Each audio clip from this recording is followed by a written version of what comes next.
Bonjour, je voudrais faire le point avec vous sur l'affaire du lévothyrox. Il y a quelques mois, l'Agence nationale de sécurité du médicament, l'ANSM, a demandé au laboratoire Merck de modifier les excipients du lévothyrox. Ce n'est pas la première fois que ce genre de procédure est demandée à un médicament. Ça a été demandé pour stabiliser le lévothyrox. Le but était de retirer le lactose, que certaines personnes ne supportaient pas bien, et qui, à la longue, avec le temps, pouvait entraîner une diminution de la dose effective du lévothyrox dans les comprimés. Le lactose a donc été remplacé par du mannitol, qu'on trouve dans certains bonbons ou chewing-gums, et de l'acide citrique, comme dans le citron. Avec ces excipients, on ne s'attendait à aucun symptôme particulier. Tout au plus, une petite baisse du dosage de TSH, puisqu'on avait un petit peu plus de médicaments actifs dans les comprimés. À partir du printemps, quand les gens ont commencé à prendre la nouvelle formule du lévothyrox, il y a eu des symptômes qu'on a eu du mal à expliquer pour certains. Sur le plan médiatique, c'est à partir du mois d'août que les choses ont commencé à flamber.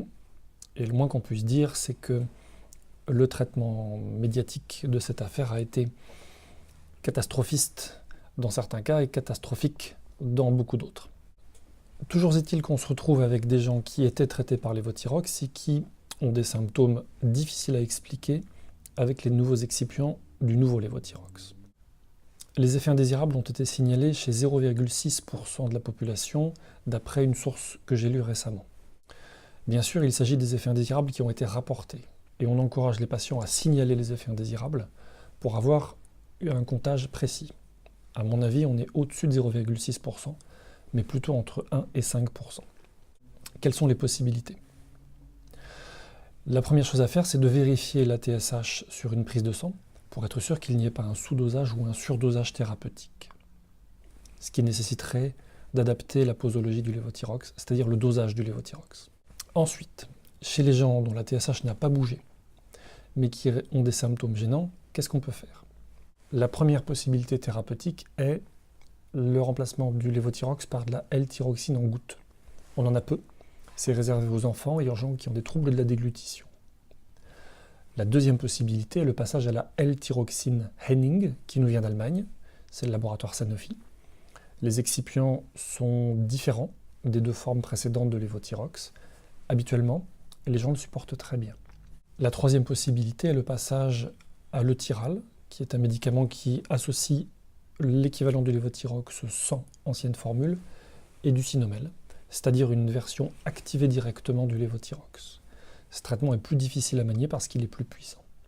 Dans tous les cas, il est important de continuer à surveiller les symptômes et la prise de sang pour vérifier que tout rentre dans l'ordre.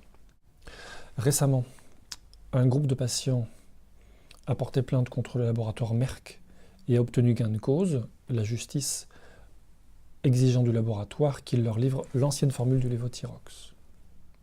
Au jour d'aujourd'hui, on ne sait pas encore ce qu'on va avoir comme formule disponible pour le futur.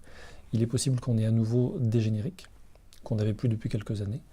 Il est possible qu'on ait d'autres possibilités thérapeutiques que je ne connais pas encore. On sait qu'on a eu des substitutions de lévothyrox équivalentes dans d'autres pays en 2008, Danemark et Nouvelle-Zélande, avec les mêmes effets. Il reste donc des points d'interrogation quant à l'origine des symptômes de certains patients.